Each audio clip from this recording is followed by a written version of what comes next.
Hello, good morning, good afternoon. I hope you are all well. I even hope you can hear me because there's a very real chance you can't. This is back. Yes, the stream is back. It is a rebuilt PC. It's taken me about 4 evenings this week to get this thing bloody sorted, and I actually hope it's working. I hope you can hear me. Let me know if there is any issues.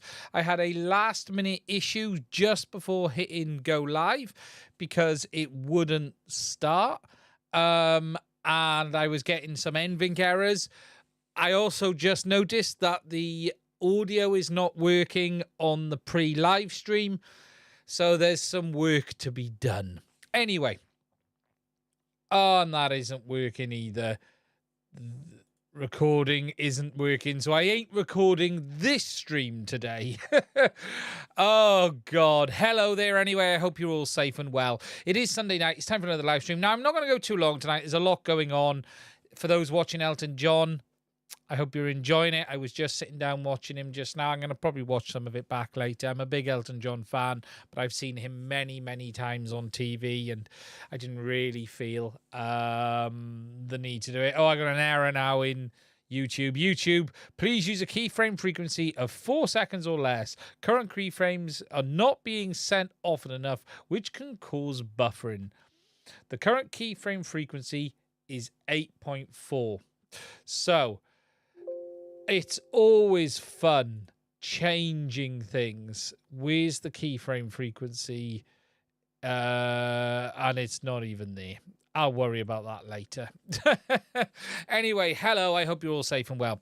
Tonight, we're going to talk about a few things. We're going to talk, number one, about why is the anti-fogging so crap on these goggles? And it genuinely is, frankly, terrible on both of these, and the only goggle that does do decent anti-fogging in the digital world is the HDZero goggle. So we're going to talk a little bit about this because as the weather's been so good here in the UK, and I haven't flown much because I've been doing a lot with traveling and stuff, but in the evenings now it is light enough that I can get out for half an hour and put a few flights in. And I have just really remembered how bad the anti-fog is on both of these sets of goggles. And we're going to talk a little bit about what can we do, because I think there is some stuff that could be done on this to improve that. And we will take a look at that later. It's also going to be a bit of a Q&A stream as well, because there isn't really a lot going on this week. And we're also going to talk about antennas for O3, because there aren't that many options out there with regards to the air unit if you don't want a 2 single setup, but there is options out there. It isn't that there aren't any, but there are some here and there for the VTX side, or air unit side, I should say, and we will talk about that a little bit in tonight's stream as well. Now, I want to say hello to everyone who has joined us. Cool Cat, William Tan, Mike Bergman, how are you? How are you? How are you? Almac FPV, Bad for Life, Epstein, Captain Bry. Hello, Captain Bry. Hope you're well. Leslie, Captain Bree. Kilbury, sorry, not Captain Bree. Captain Brian, Captain Bree, no Kilbury. Omar, how are you? One Willie FPV, lots and lots. Mass FPV, lots and lots of people. Howdy ENF, everyone else. So, I hope you're all well. As I've said, I have been able to do a little bit of flying towards the latter half of this week, especially with the weather improved as it has here in the UK, although it's bloody windy today. I was trying to fly this thing. I've been trying to finish my review of this, the Fly with Whoop. And actually, I really think this is a great little aircraft. But I wanted to do some flying. I ended up being in the woods and things like that. And I ended up trying it in there. And I haven't got a great deal of footage, but I have been out with that today. I always get your name wrong. Oh, my cup of tea has arrived. One moment.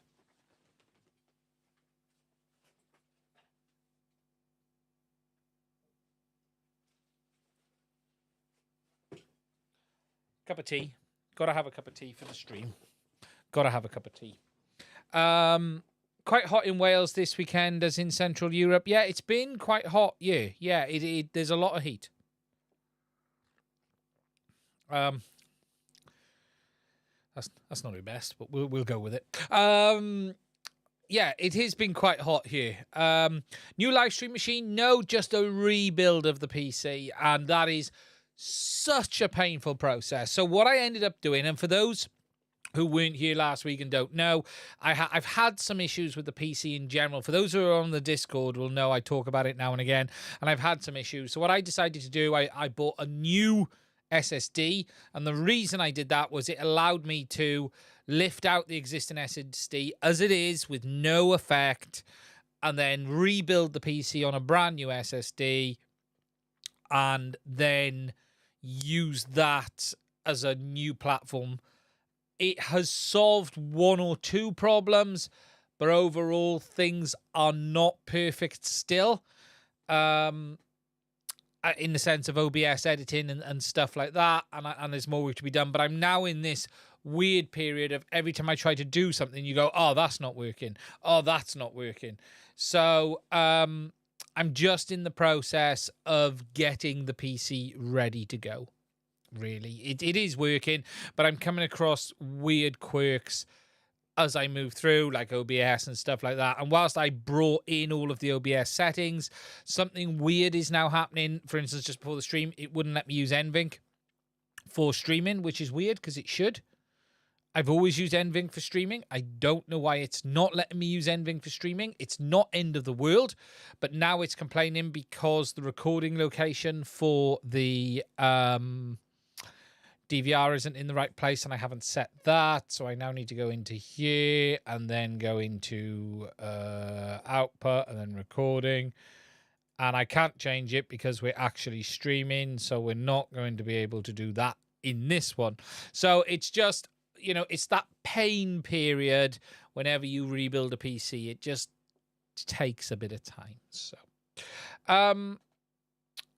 just checking down, Omar.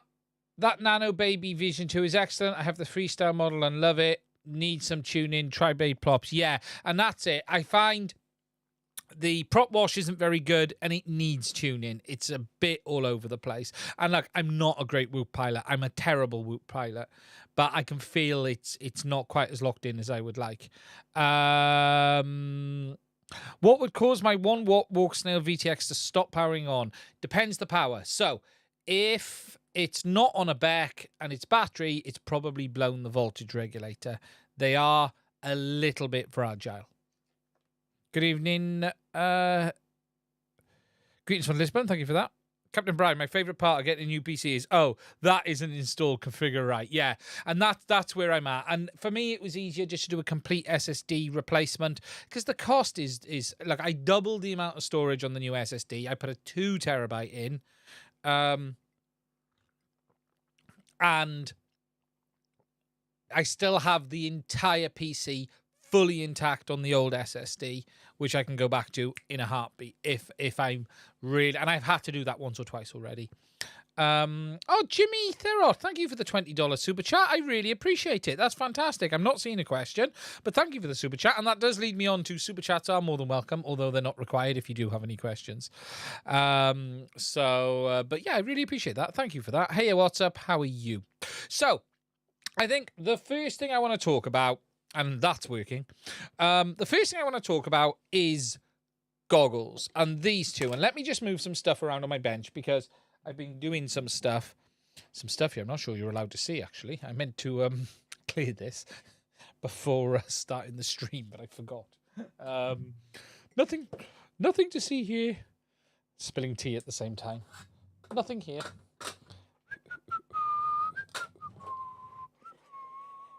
That's okay. That's okay. And now I need to get a cloth to wipe up the tea I've just spilt.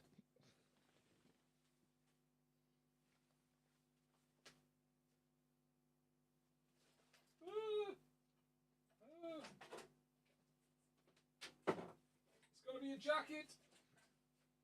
It's going to have to be a jacket. Good job I didn't spill it over a set of goggles, isn't it? Eh? Oh, it's over the bottom of my mouse. Sorry, please pause for one moment while I sort the tea spillage issue out. I caught it with my arm as I was moving things around that shouldn't have been here. You don't get this on Bardwell. You don't get this kind of high quality content on Bardwell. And someone, we had a new member join my Discord server earlier, and he posted, like, is there a live chat section for the stream? And I went, yes, but I don't. Oh my God. Why is it goes everywhere? Why is it tea goes everywhere when you spill it? Like, everywhere. Always the same. Well, yeah, you're not at Bardwell here today. You're not going to get a quality live stream.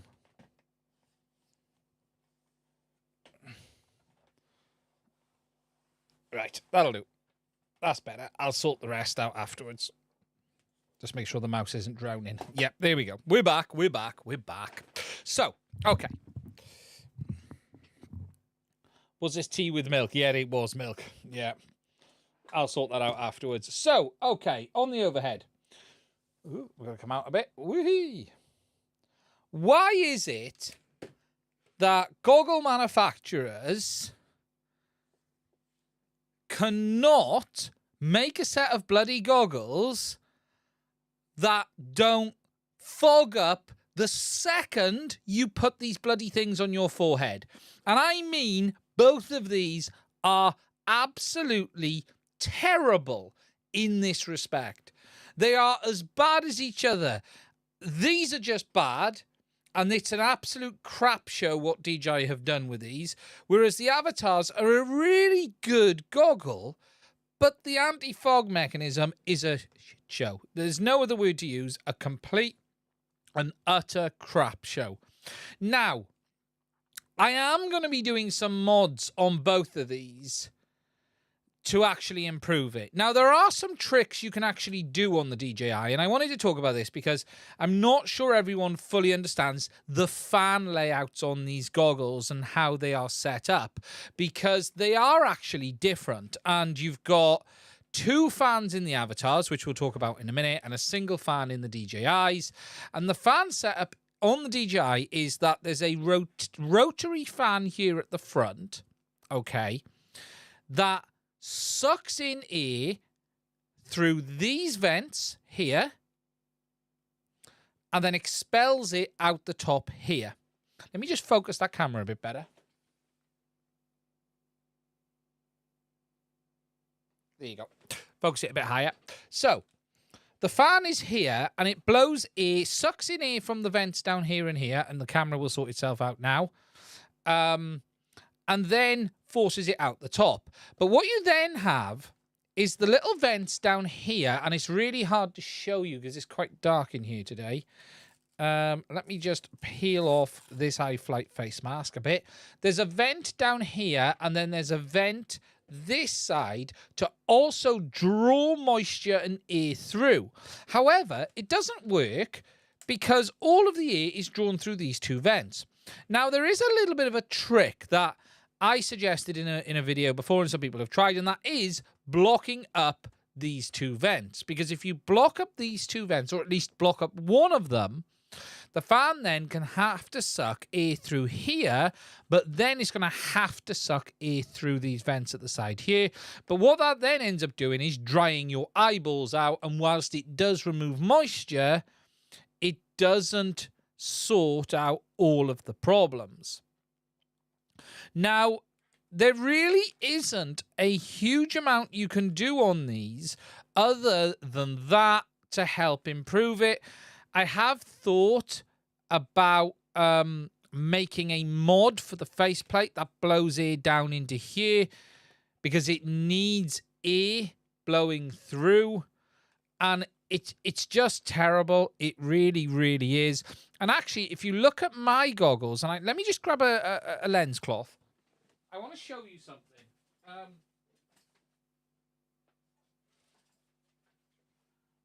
I'm also starting to get this where the lenses are marking from my eyes. Can you see that on the lenses there? So I'm going to give them a clean.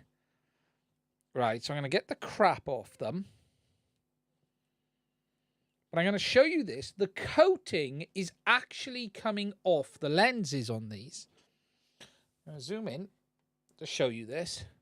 Can you see that there? You can see that effect. The coating is actually coming off the lenses. And this is actually happening to a number of people. You can't actually see it through the goggles, but there is this coating which is being stripped. You can see it there. And this is coming off the lenses. Now, I've never seen this on another goggle before. It is only these that I have seen this on. But yeah, you can see it there as well. It's getting worse over time.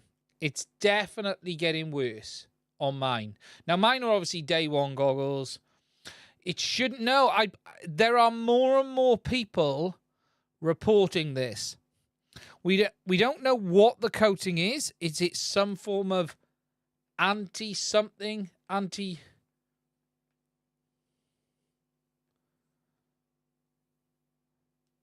Anti-reflective? I don't know what it is, but it's definitely something.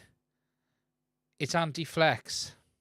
Yeah, it's definitely coming off, and it's happening on all of them. You're seeing more and more people post about this on social media. But the DJIs, there really isn't a lot you can do on these. There really isn't a lot you can do to fix it, other than maybe a faceplate mod with a fan at the top. Now, things are a little different with the avatars, and I hate showing you the fat sharks because I wish I had the Avatar HD goggles because I don't really like showing the fat sharks. Frankly, they're a company right now that I distrust more than any other company in FPV as far as I'm concerned. And I don't like advertising them 1 millimeter. However, these are the products that I bought, so these are the ones I've got. However, these work a little bit differently, and there is actually opportunity to do something about it. We have obviously the adjustment here for the fan. So you've got the slider that allows you to adjust the fan. And what that does inside is move a little baffle back and forth. But the way these goggles work is a bit different. You've got a fan behind this here. Now, you can't see it, but behind this fat shark symbol is a fan. And that's why you've got this gap all the way around. That then blows air horizontally in the top of the goggle. And there's a baffle which pushes the air two ways. It pushes something like 90% of the air over the top of the internal board and then out at the front. And I show this in the teardown of the goggle. And then there's another like air channel that moves along and down into this area here and out. Now, the problem with the setup on this is that most of the air is going through over that top and out, and very little of it is coming through this channel. There is the ducting here for it. You know, we've got a better setup, but what we don't have is enough push behind that air. What you then have is another fan in the front here, which just sucks in air from inside and then exhausts it out underneath. Now, the mod that I'm proposing I'm probably going to do on this is, first of all, I'm interested in trying these without that cover on. Now, this cover appears to be screwed or glued in. I haven't been able to get it off easily. I think it's screwed from the other side, but I haven't been able to get it off. But I'd be interested in trying this without that because, again, more airflow. More airflow. Hopefully that might help. But the other option is redesign this duct and have that side fan blowing air only into that front bit. And the top bit, I'm tempted to add another cooling fan internally. There's space in there's loads of space in these goggles, and I'm actually tempted to add in another cooling fan. Am I sure it's not modded to the shell? It doesn't look like it, but I could be wrong. The way it looks, and you can just see down in there, and I can't show this on stream easily, but I think there's screws from behind, because I can see like little round towers that go down. I don't think it's molded. I think it's screwed from behind. That's my opinion. But the problem is giving it a good pull is probably going to break it. If I just grab a tool.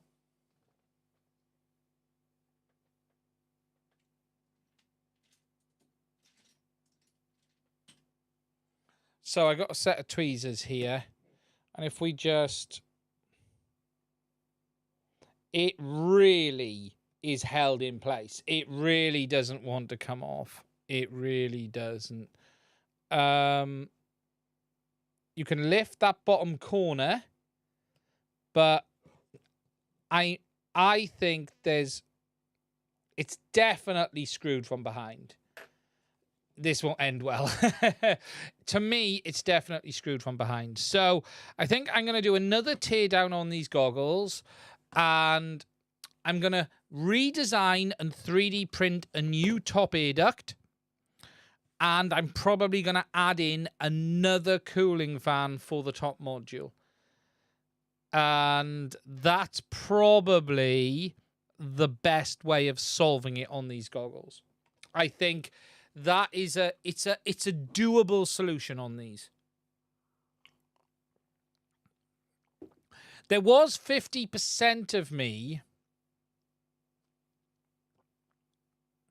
that was thinking of just modifying the duct, so you blow all the air through the duct and then out the other side, so what's not needed for the vents is then pushed back. But it's just not enough airflow. It really isn't enough airflow on them. And what's really frustrating is we have manufacturers here making goggles that are just limited in that capacity. So, and once the temps come up, you soon see how bad it is. You can't put these on your head for like 10 seconds. No, I paid for these myself. I was not sent these goggles. I bought these with my own money. If he paid for them, he would be thinking about warranty. I don't care about warranty. I tore them down the day I bought them. Warranty is out the window. I bought the DJI goggles and tore them down the day we got them. I don't care about warranty. That is the benefit of the amazing patrons that I have on this channel. Because the Patreons of my channel allow me to buy the product and tell the manufacturer to go F themselves if I don't like what I see. And that is why I always say thank you to all of my Patreons, and that is why I do what I do. You ain't getting a manufacturer influence over this person here. I promise you that. But yeah, no, I bought these with my own money. In fact, I actually bought two pairs. I bought one pair from Orqa and then cancelled them and ended up buying these in the UK. I think I got them from Unmanned Tech, if I recall. I'm sure it was Unmanned Tech in the end. I'm sure it was. Let me just have a look on my phone.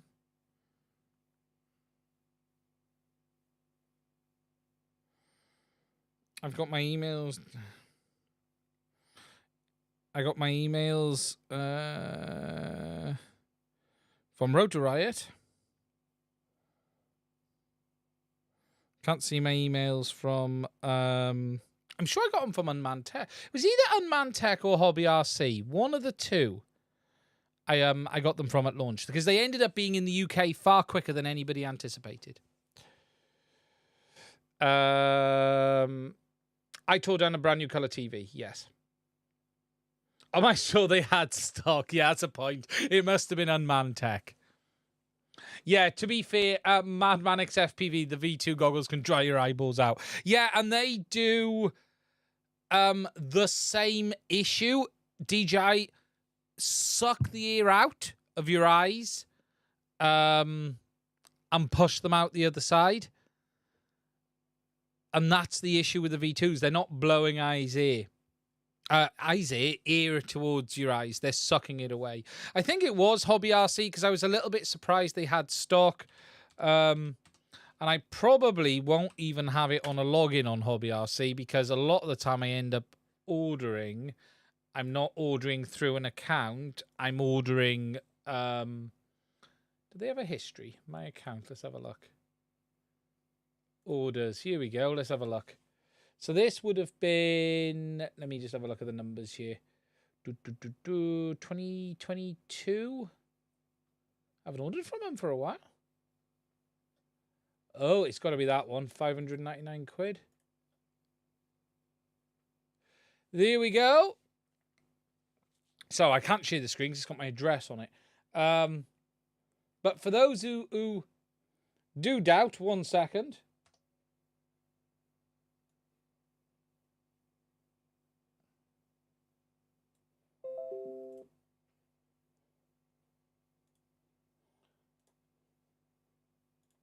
I'm closing that because I don't want to put that there. Make sure there's nothing else on here I'm missing.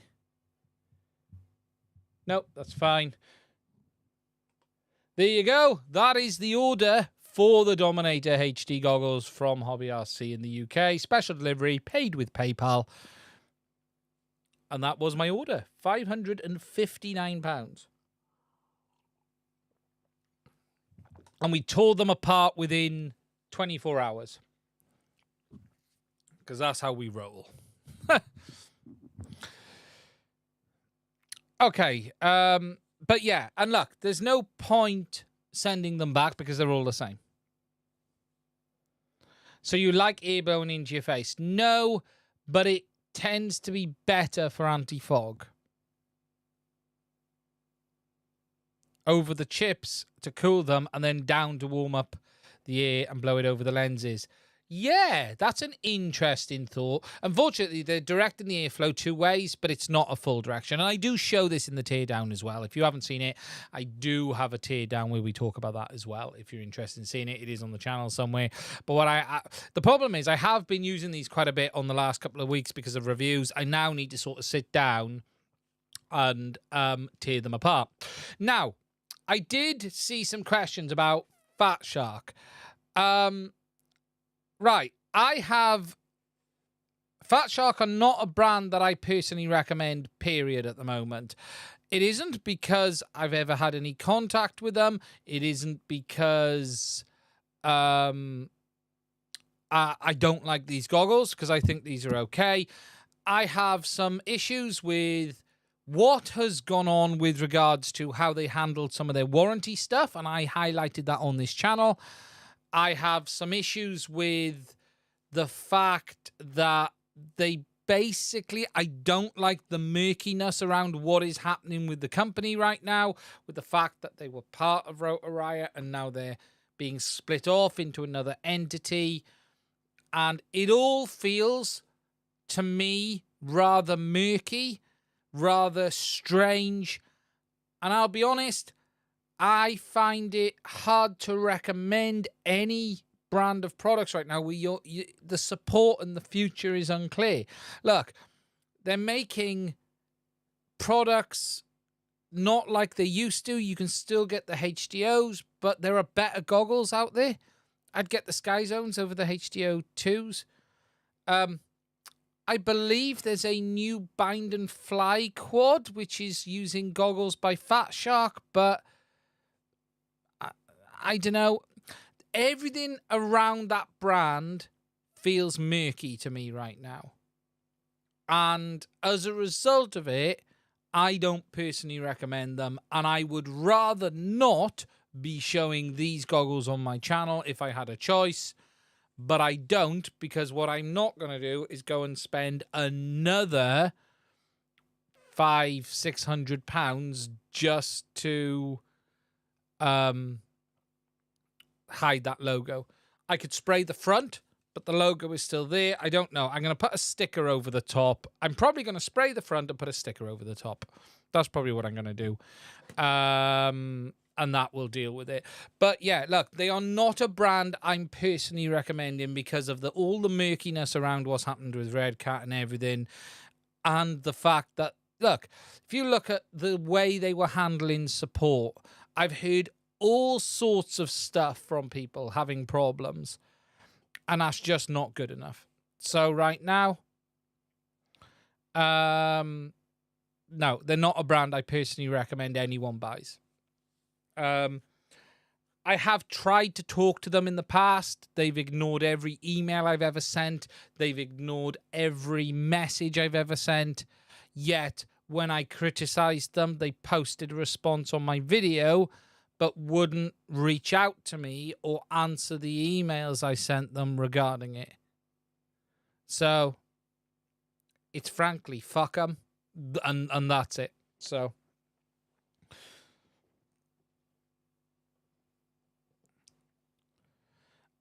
do I think DJI will ever fix the binding issue with the V2 goggles? No. That's how it is forever. The V2s are no longer in development. Anything to do with the V2s, no. I wouldn't even expect a new update for the V2s again in the future. I think the V2s are now done. They are over.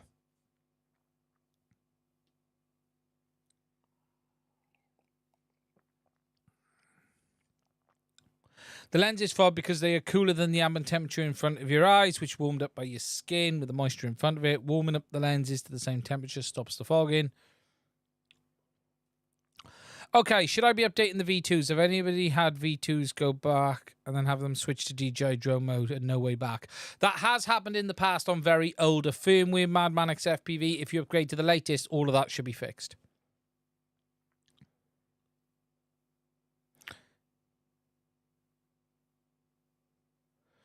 I have, Carby, I have an almost perfect replica of the front cover printed in resin if you want a copy. That's cool. But yeah, that's my stance with Fat Shark. The whole Red Cat thing feels murky, murky, murky. Murky, murky, murky. Honestly, and I'm not going to get into the politics of things, and I could be wrong, but nothing here feels anything short of a cash grab to try and get as much money as they can. Fat Shark isn't the company they were. It's not a brand. It's even hard to say it's a brand in FPV now. It's not even relevant anymore.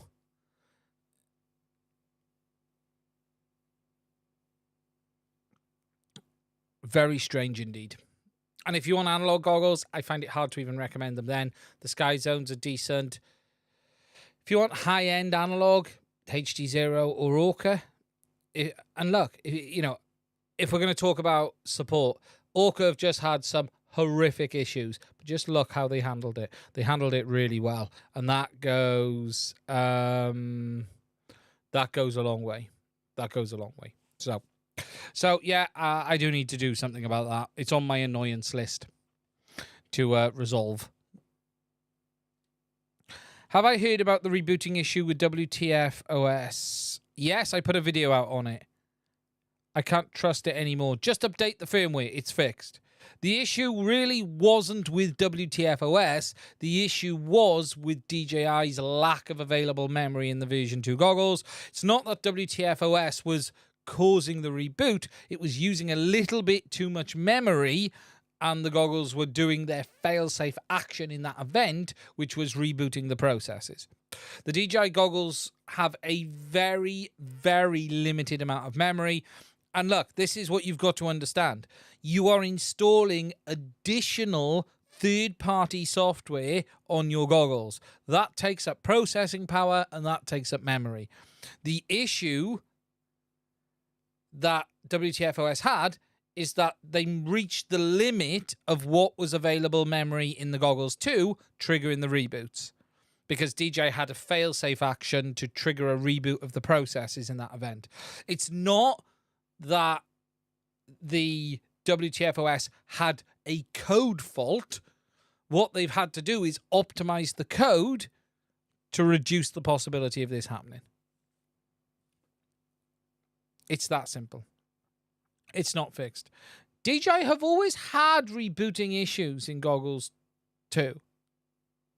You got to take into account there's always been the odd rebooting issue. It's always been there. V1s and V2s are the same issue. So, look, it's not that there's a fault. At the end of the day, they're trying to add software into a system that has limited resources. There may be some downsides to that. It is what it is. You can't blame what they're doing.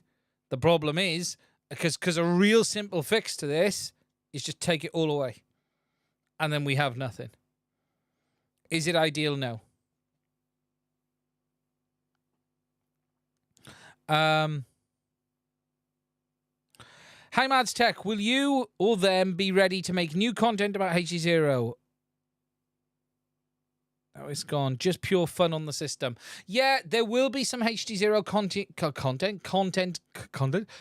coming up in the very near future. I have now got the Wi-Fi adapter for the analog bay. It's just come this week. And I'll be talking about that once I've had a chance to play with it. I haven't had a chance to power it up. I'm going to be doing that this week. This is the new Wi-Fi adapter, which looks a lot like the non-Wi-Fi adapter.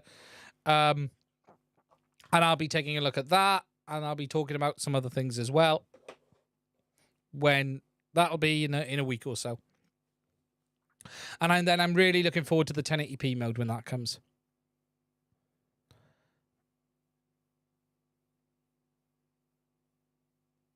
Just catching down on the chat. Am I happy with the foam you have for the goggles too? How would you rate image quality on a scale of 1 to 10? David, so the foam I currently have on the goggles too is the iFlight foam. There's a video on that going up tomorrow. The iFlight Narrow foam, the A foam. I have a video going over all of the different foams that I've tried, and I'm talking about that tomorrow on the channel, so you probably be interested in that. I'm currently running the iFlight Narrow foam. So that is this one. So if we go to the overhead, you can see it there. It's not the stock one, it's that iFlight one. This gets me a bit closer to the lenses, and it's a bit more comfortable.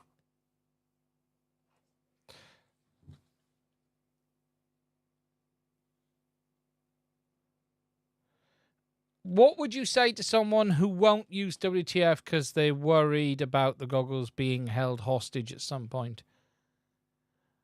What do you mean held hostage? All the guys are doing is routing it and adding in the extra software.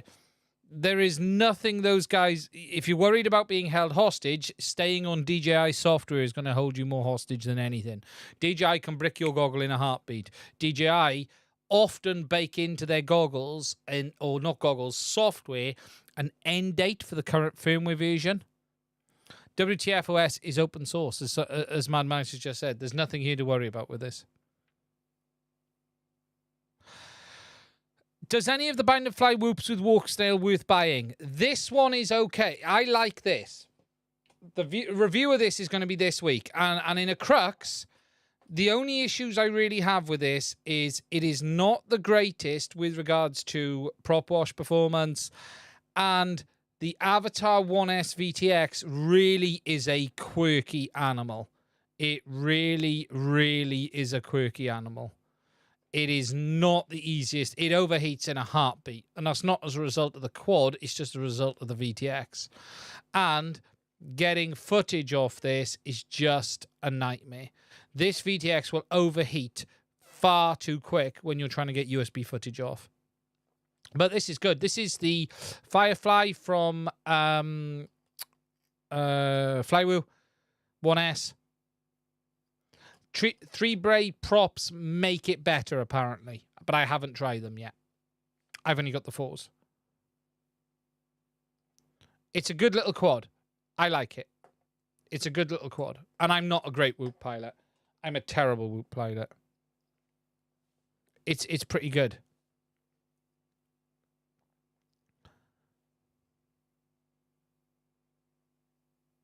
Yeah, I tried a fan on this one earlier and it's overheating like that. Now, unless there's an issue on this VTX, even with the fan, it's overheating like that.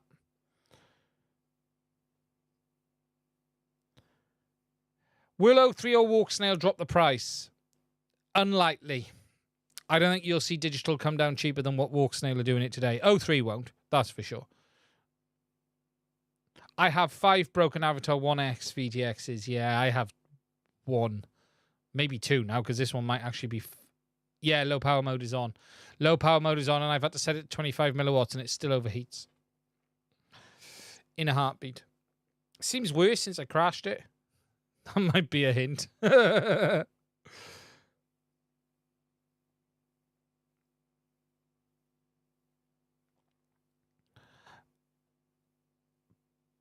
Black Moses, thank you for the kind words. I appreciate that, my friend.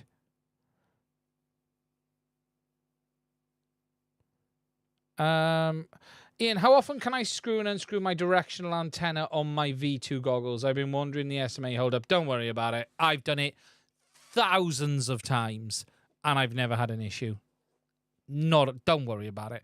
I have literally done it thousands of times because of my antenna testing, because of the reviews, because of trying other antennas. Don't worry about it. It's fine. You won't have an issue.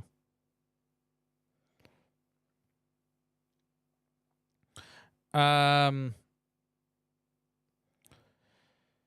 DJI Goggles 2 upgraded faceplate was on the DJI store as in stock. Reminder, out of stock in a few hours. Yeah, it's weird. I've done it exactly 487 times.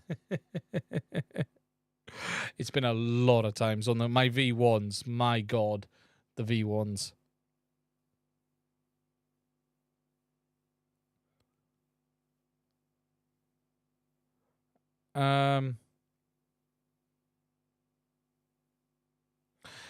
David, you sound a lot like me. David says, thanks. I did a test the other day. Remove the foam altogether and get your nose against the bare plastic. I get stunning picture quality. Bad light leaks, which means it's perfect foam and shape exists.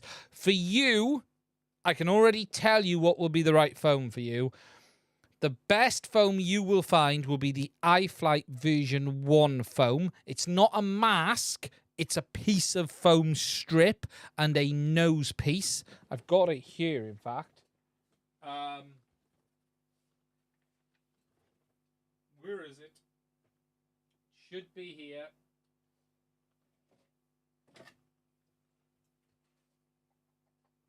Where has it vanished to? The bag has vanished, which is annoying. But it's the iFlight foam strip. Let me show you. This will be the best one for you. But it's not the most comfortable. Let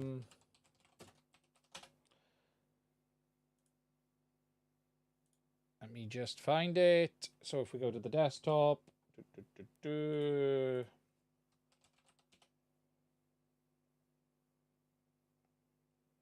Right.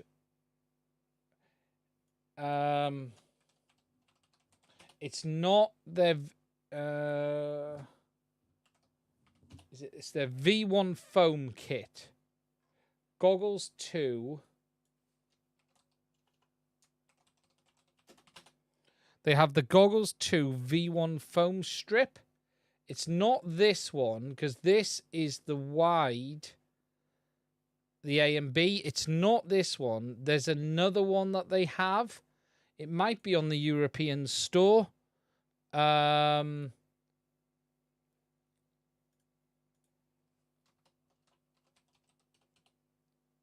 just trying to see if I can see it. Is it that? No, I don't think it's that. Or is it? Is it that one? No, it's not that one. Let's just try iFlight EU. It might be on here. They had, here it is, Goggles 2 sponge foam padding. This one. This will be the best one for you. This will by far get you the closest to the lenses. It actually has really good light leak properties. It's actually very good, but this will get you much closer. It's a foam pad that goes all the way around and just a nose piece. That will get you closest to the goggles, period.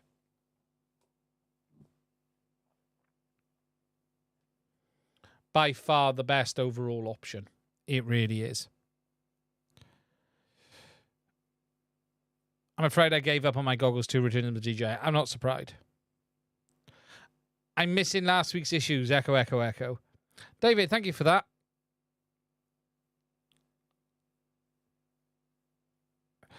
I got the newbie drone foams. Haven't tried them. I've only tried the iFlights. Find Mic FPV. I'll come back to that in a second. Mads, with the Walksnail VRX, I have 9.5 FTP antennas and turbo hexi antennas. Should the higher gain be on the left or the right SMA? So all three on the avatar. So from the front or back, as you're looking at the avatar, the transmitter is top right. Okay, where's mine? Where have I put them? I've just had them. So that's the transmit antenna. Receive, receive, receive. So whatever type of flying, if you want the very best, longest range performance, you want a long range on this port and a very long range on any of the other three. It doesn't matter which of these three. But if you want the longest range possible, straight in front of you, you're going to want a high gain directional antenna on this port here.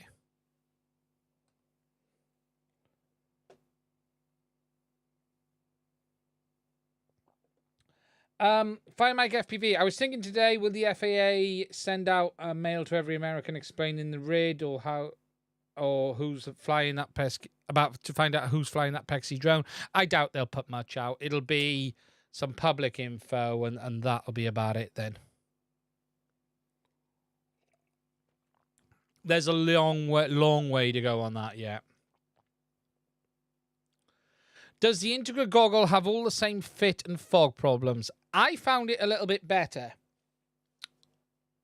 The foam mask did feel a little bit better on the Integras. It is a little bit different to the V1 goggle.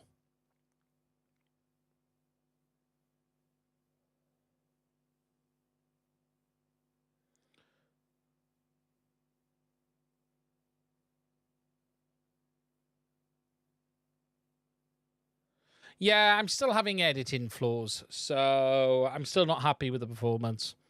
I can hear a Mac Studio calling my name.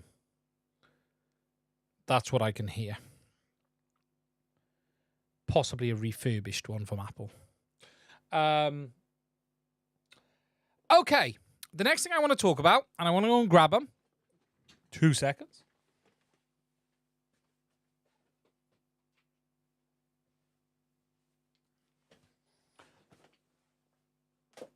Put that behind me. I really wish I was recording this stream because I want to take some clips off it. I might have to download it and upload it afterwards from YouTube. It's going to be the only way for me to do it today because I can't change the recording options now. Oh well. Now, the next thing I want to talk about is this. The O3. Now, the O3 comes with dual antennas from DJI. Now, just to be clear up front, there is no specific difference in normal use between these ports. They both transmit RF power out fully. This antenna is sort of partly polarized, quarter polarized, whatever the official term is. There is nothing, though, that is specific about these ports. What you do know, though, need to understand is that when you're in low power mode, only one of the ports transmits, not both. Only when you arm and it goes to full power do both of these transmit. Now, which leg the dual antenna is on is not important. However, obviously, there are lots of people who ask about using other antennas. You've got many quads out there like the iFlight quads that put dual singles on, but not everyone wants that. And some people have asked is, what about replacement antennas for the O3 that are dual like DJI? Now, there are actually some out there from Flyfish RC. If we go to the desktop, if we go to the overhead, you can see that they do actually exist. They have them in various lengths and shapes and sizes, and they are, just like the original DJI antenna, dual ports. Now, I have tested these on the VNA and they're coming out okay. There's nothing particularly bad. There's nothing particularly terrible about them. I can't comment yet on the overall performance. I haven't fully tested them in real world yet. You can see the antenna is a little bit smaller than the original DJI ones, but it is a dual antenna and it is available out there, and it's available in different lengths. You can get it in shorties, you can get it in long ones. And it is interesting that it's only Flyfish RC that I've seen making antennas like this. Now, as for their performance, I don't fully know yet. If we go to their website, we go continue shopping. Let's just get past that. Thank you. Go away. If we go on antennas, you can see we've got left and right and circular polarized. So if we go to left and scroll down, you can see they've got all of those antennas there. And if we go antennas, right and circular polarized, we can see all of the other ones there. But if we now search their website, we should be able to find O3 antennas. Here we go. They are dual band. So they are 2.4 and 5 gigs antennas. You can see if we click on there, we've got the dual outputs. They support 2.4 and 5.8 gigs for normal use. And in the description, they say they got a gain of 2.5 stroke 3.5 dBi. We've got VSWR of over about 1.6. Linear polarization, which is interesting. Standard IPX2 connector, and they weigh 2.4 grams. And there are antennas out there. They do exist. They do show the radiation patterns for the antennas. Now, obviously, this will be theoretical. This will not be absolute, but it does look interesting. What is a bit of a shame is the 5 gigs one looks more compromised than the 2.4. To be honest, I'd love them to make dedicated 5 gigs versions of these antennas. I would love to see that. I think that would be a better option, because not everyone is using the DJI RC, and in fact, I don't recommend anyone uses the DJI RC. But there are antennas out there. They do exist. So I just thought I'd share you these, because I haven't seen a lot about these, and they do exist. They do exist, and they're different lengths available as well. So you can get them, what did they say, lengthwise? You can get them in 145, 95, and 40 stubby. So they are available in different lengths as well, you know, so you can get them if you want them. But yeah, they do exist. There are dual antennas available outside of DJI that do exist, and hopefully overall they should perform okay. Hello, Failsafe. Will they work with the Walksnail Vision 1 VTX? Yes, no reason they wouldn't. Yes, no reason they wouldn't.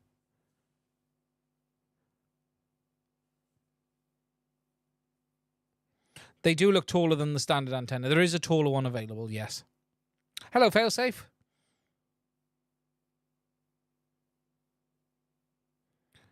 Elmo Hawk, why not a long antenna to 3 others? It's 11:55 there. Wow, it is late, isn't it? It's an hour ahead. Still. But yeah, so I have got them. I've done bench testing with them. They pass all of the bench testing at the moment. I've had no issues with the bench testing on them. They've passed absolutely fine. The V&A results look okay. Not the best in the world, not the worst in the world. Really, I think it comes down to what you're trying to achieve. But if you did break the DJI antenna, it is nice to have other options. It is nice to be able to pick up something that isn't necessarily from DJI. Because not everyone wants something from DJI. Yes, they are separate to active antenna elements. Yeah, they do appear to be. No, I don't recommend not using the DJI one, but some people break them. They're quite fragile. ENF FPV. Mads, why is it a lot of FPV companies are now selling direct to consumers? Because there is a race to the bottom in price in FPV, and removing the dealer margin means you can undercut your competitor. So, if we take two companies, right? Two bind and flies. Let me just grab them because this is actually a really interesting subject. We grab one and we grab two.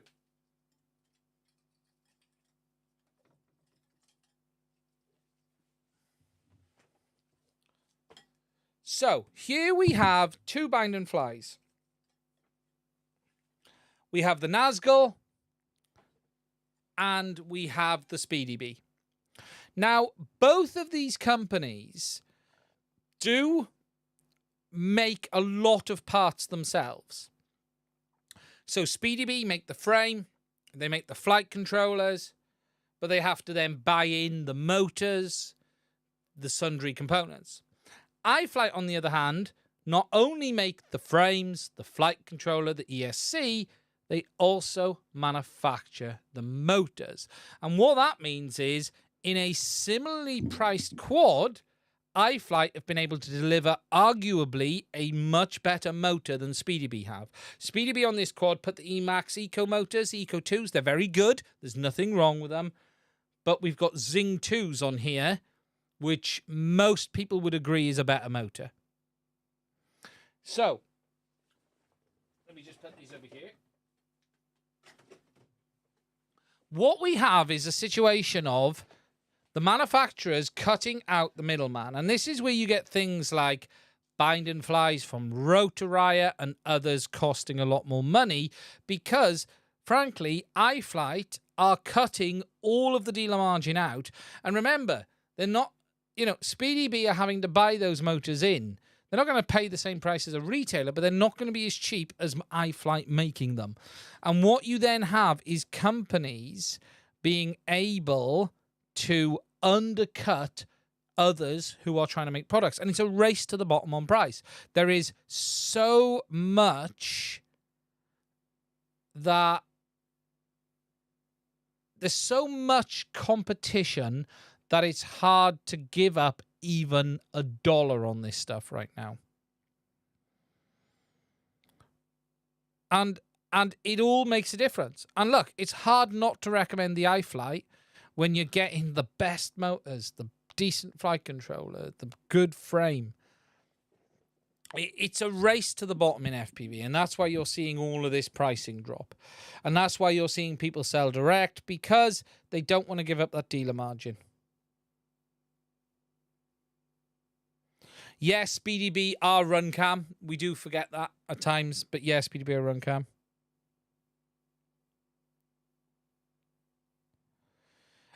So that's why you're seeing them sell direct. Selling direct means they can make more margin, they can reduce the price, the consumer wins, they win. The only people that lose is the shops.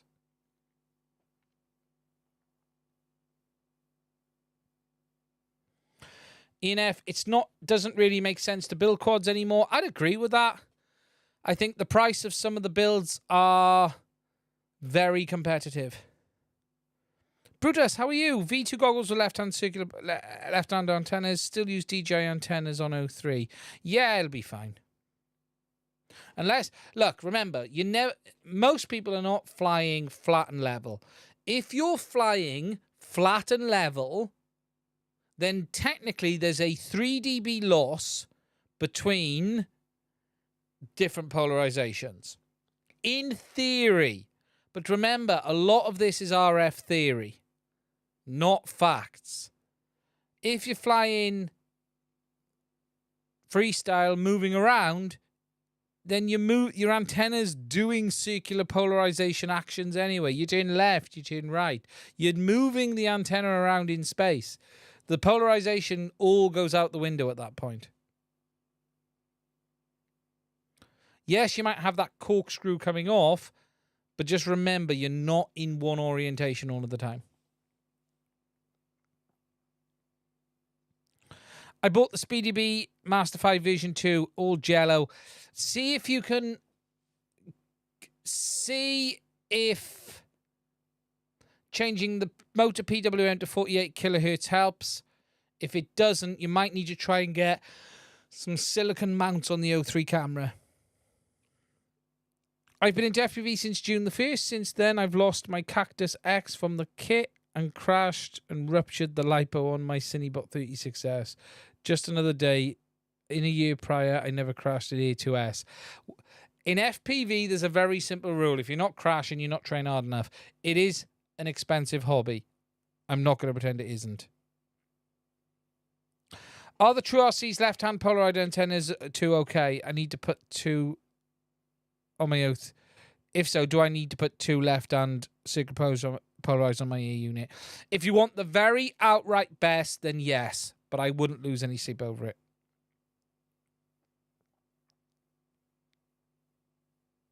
When am I going to review the AT32 flight controllers? I have an order in for some. I'm waiting for them to come over. We will then be getting them on the bench. Bumblebee FPV, good evening. Just going to have a sip of my tea.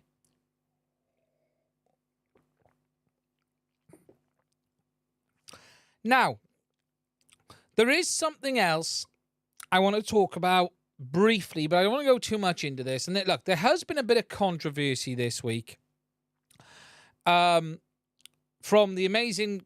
by the amazing Chris Rosser. And Chris actually found something quite interesting.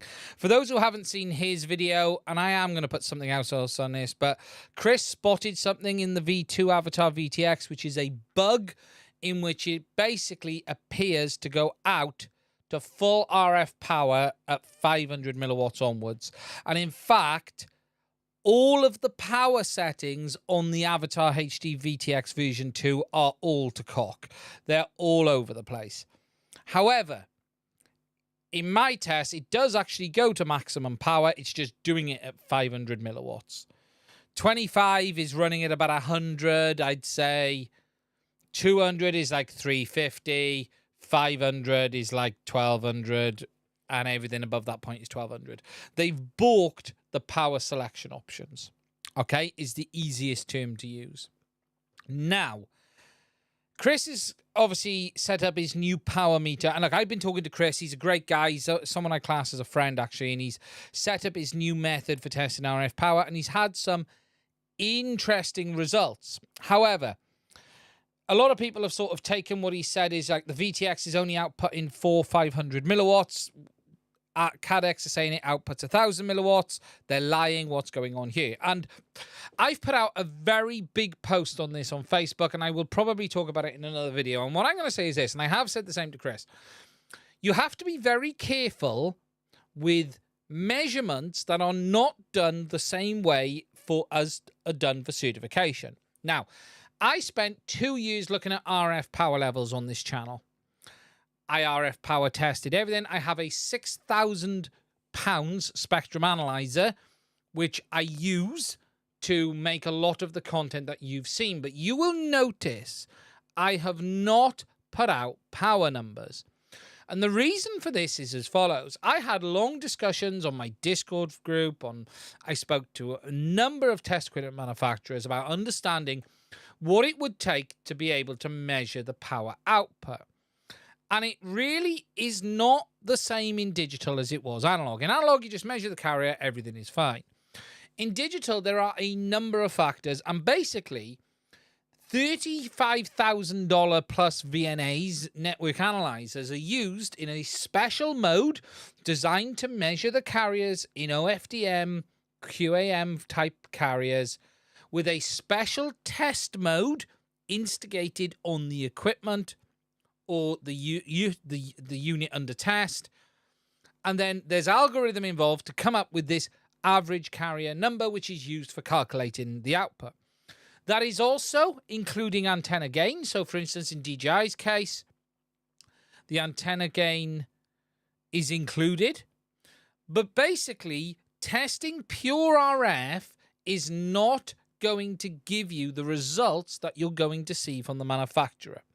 Now, Chris has built these quite interesting power meters, and I looked at something similar years ago, and I looked at buying an $8,000 used, not paying $8,000, but it was a few grand, used RF power meter from Keysight.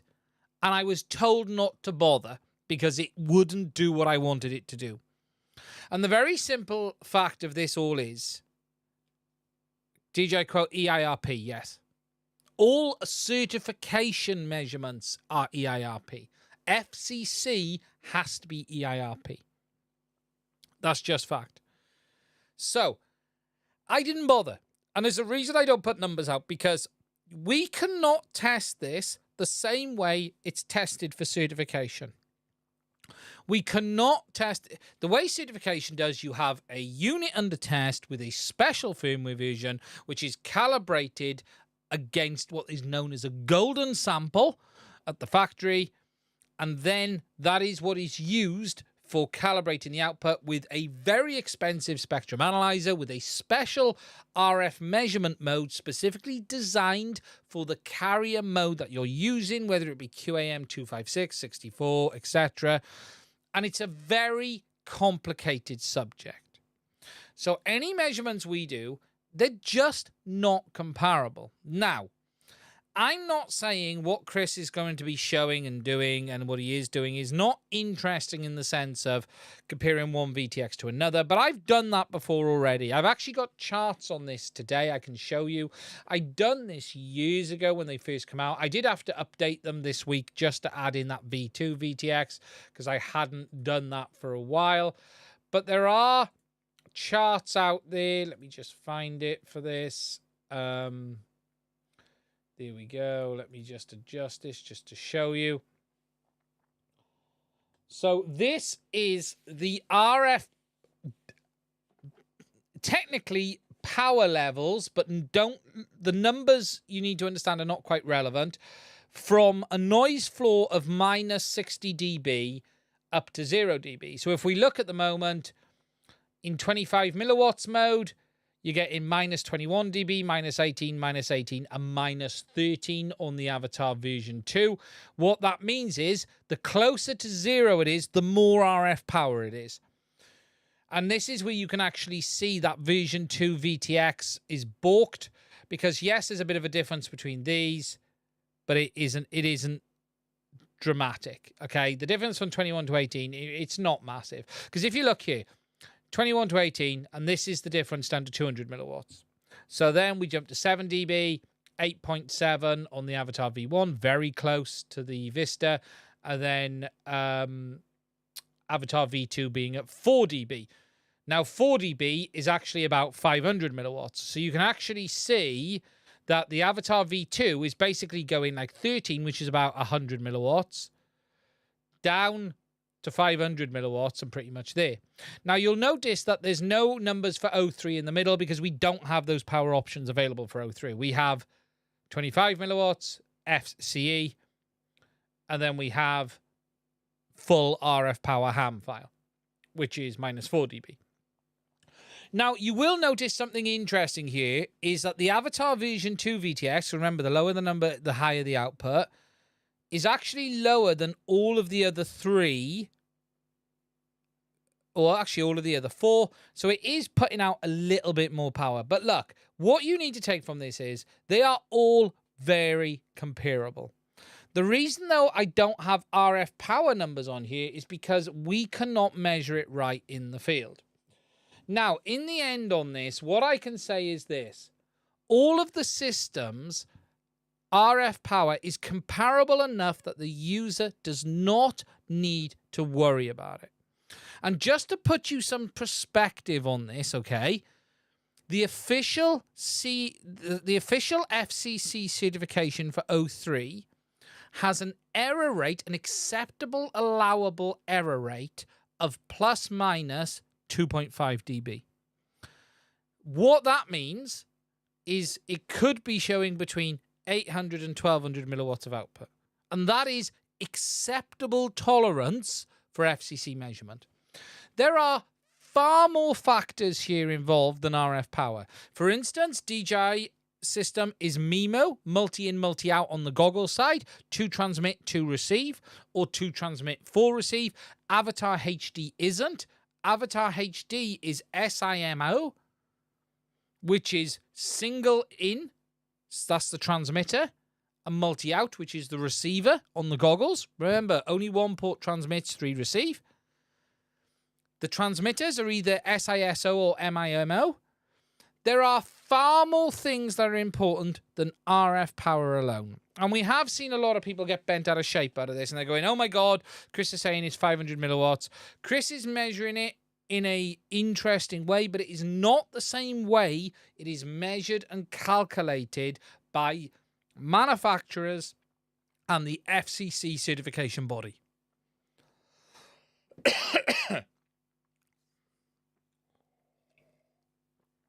So, do not take my numbers or anyone's numbers as fact, because we are not apples for apples.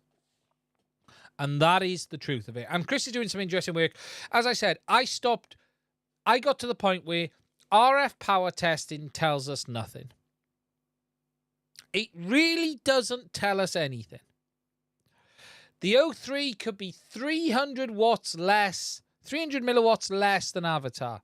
It doesn't matter because it's limited to 20 kilometers and you can't fly beyond it anyway, and it will easily do 20 kilometers.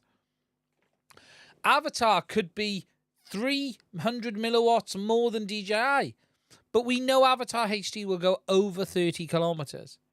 It's not important. The actual RF power number doesn't matter here. They are all within an error period of each other. 200 or 300 milliwatts is not worth thinking about at this point in this, because there are so many different factors. The systems are not the same. The compressions are not the same. It mattered in analog because everything was the same. The way analog FPV worked it has to be the same. It mattered there. The 3 dB doubling range, all of that nonsense, it all makes sense because it was all the same. It was apples for apples. Digital is not. It doesn't matter if one system is pumping out more power than the other, because its antenna chain setup in its MIMU setup might be much better than the one that has higher power, and therefore it's still going to have better performance. Its compression ratio, its algorithm may be better. It's just not important. And that is why I had basically stopped talking about it. ENF just said 50 kilometer. Yeah, it'll do 50 kilometer. The RF power just doesn't matter. Omar just said RF physics is dark magic. Sometimes it would work as expected, then suddenly it throws you two fingers and do whatever it wants. 100%. RF power alone is just not important in digital. There are too many factors. Is it interesting that different manufacturers are 30 milliwatts, 100 milliwatts different between their models of VTX? It's interesting, yes, but there are too many different factors here than pure RF power alone. I'm not really wrong, Louis, because we've had it proved many times. RF power alone is not important. RF power, even on some high-power systems, fail at 150 meters. Yeah, and that means RF power is not important. It shows RF power isn't important. What we know when comparing DJI and Avatar is they are overall comparable. The overall RF power is comparable between, they're within a couple of 100 milliwatts of each other. It's not important beyond that. It really isn't not important. Yeah, but that's not what most people are doing, Louis. And these systems are not commercial systems. These are hobby systems for domestic users. More power is always better. Let's not, there's no replacement for displacement. But at the end of the day, it is not the only important factor here. And sitting there going, well, one system puts out more power than the other, therefore it's better, is just not the case. There are too many other factors with antennas. There are too many other factors with the compression, the way the algorithm works. that come into play. Digital is not analog. It mattered in analog. It doesn't. The difference between 500 milliwatts and 800 milliwatts is not end of the world in digital anymore. It's more down to the system, the antenna setup, and the performance. It's simply not the be all or end all. And what we have to be careful as people looking at FPV systems going, oh, but they're only showing 500 milliwatts. It's not how it's measured. It's not measured the same. So, and that's why I won't put numbers out, because unless you can measure it how it's measured for certification, I think it's just going to cause confusion. Power equals heat. Yeah, and that's why, actually, interestingly, when you notice, you should notice that the Avatar system, the V2 VTX, and the Vista should actually be able to put out a little bit more RF power than its dual antenna and power counterparts, because the heat then becomes a factor. Thermal throttling becomes a factor. And that's a bit like the old CPU. A multi-core CPU may not be able to boost as high as a single core, or an 8-core CPU will not boost as high as a 4-core CPU, because the heat involved of the other cores becomes a factor in the performance of the rest. And it's the same thing in this. I find there's a hot spot with RF. You can fly behind around almost anything and then fly behind almost a tree 500 meters away in his brown trousers. Yeah, it does happen. Oh, a hard drive just connected.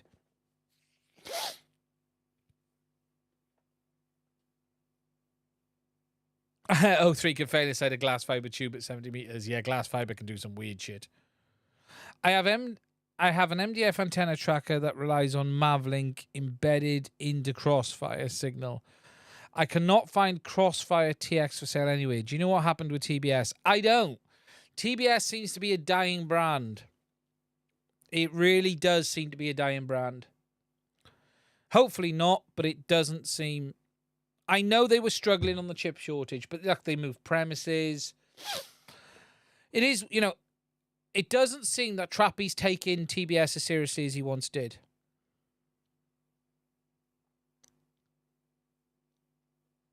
That's just the impression I've got. I could be wrong, but I don't know. You just can't get anything.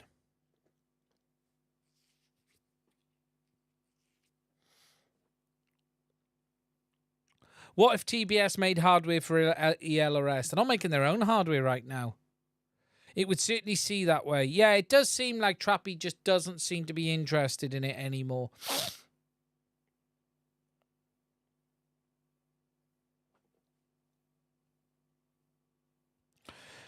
To improve HDZero, yeah, HDZero is a slightly different animal. Power really comes down to it because it's the only system of that type.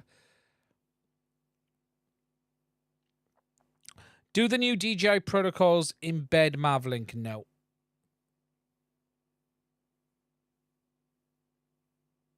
Yeah, and if you look at TBS, you know, we've still not got the updates for the Mambo. The Mambo feels abandoned.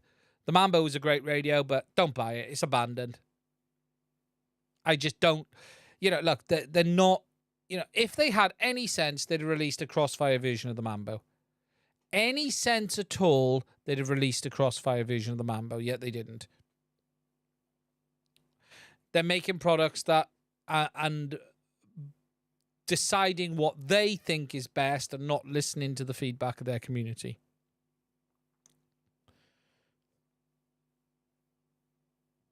Any TBS products that doesn't feel abandoned. Crossfire is solid. It's just, it appears you can't get it. I haven't looked myself in the UK. TBS Crossfire TX. I haven't looked at what stock is like over here. So let's have a look.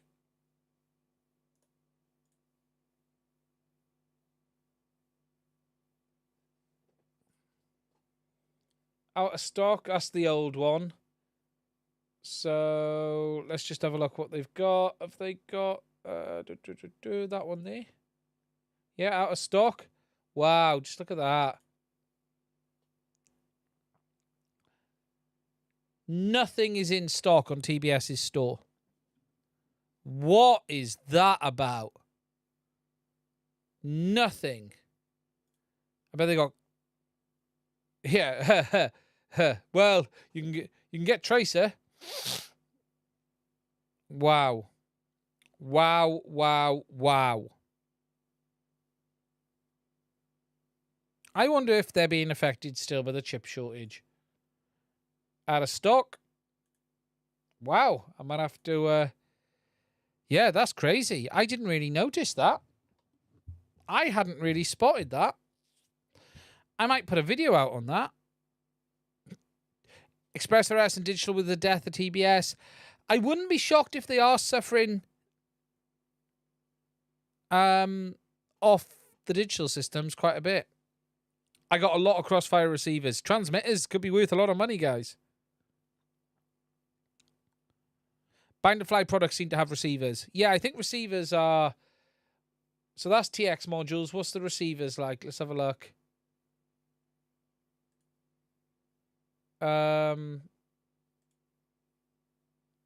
Receivers. There's not a lot of receivers in stock.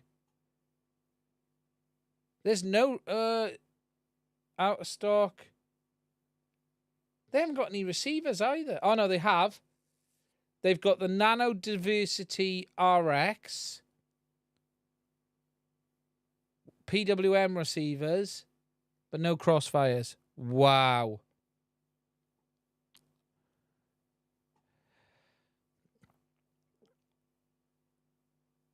Trappy said there was a big shake-up he was dealing with, working a 120-hour week. Hopefully he can bring TBS back to the forefront again.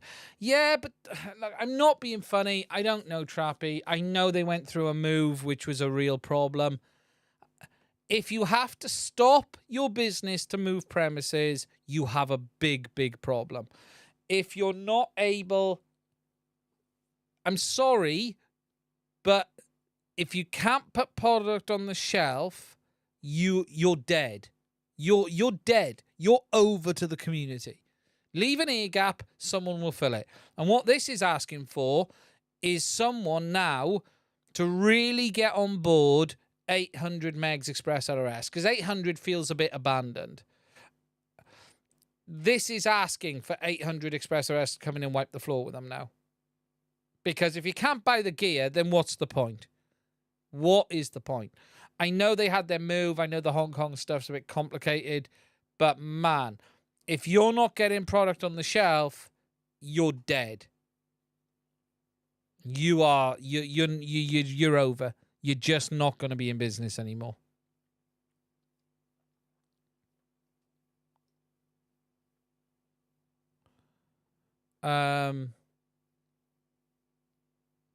I don't know what shake-up would be in TBS. You know, I know they've had some problems, and look, I hope they get it sorted, but man. Yes, I did see the Insta360 thing. I want to see what it looks like tomorrow. It looks interesting. It does look interesting. We'll be talking about that next week. Okay, guys, if you've got... Barton Fink, thank you for the $4 super chat on that one, by the way. And also thank you, Toilet Duck, for the $2.90, the $2 Australian $99. I really appreciate that as well. Yeah, agreed. TBS does have the best Ardra Pilot telemetry support, 100%. 100%. They've really invested in that side of things.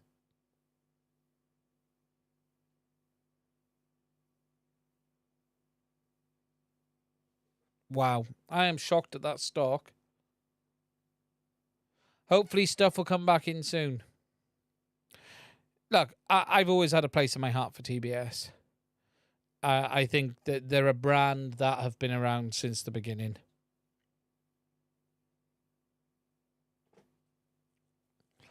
GMI says, I sold my TBS gear for Express LRS.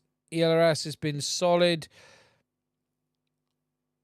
It's been as solid as what TBS Crossfire was, however, the price difference. Yeah, it's a major difference. Looks like I missed your question. Malvin Anthony, let me have a look. I have the V2 remote. I have the V2 and remote. What drones can I fly that don't have O3 air unit? I'm quite confused on this. Can you help me out with this, as drones with O3 are expensive? So, you have the DJI Grey Remote 2. The only drones that will fly is the Avata and the FPV drone. With the Vision 2 goggles, you cannot use that remote. You can use it with O3, but you cannot use it with... You can use it with O3, Avata, and DJI FPV drone on the FPV goggles Vision 2. O3, mode, Avata, FPV drone. That's the only three. Any O3 drone, as long as it supports the DJI remote, O3, Avata, and FPV drone.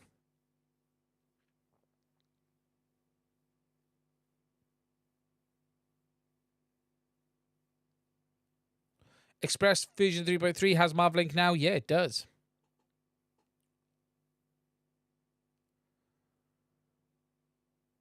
Yeah, RF designs are definitely the better overall for Mavlink.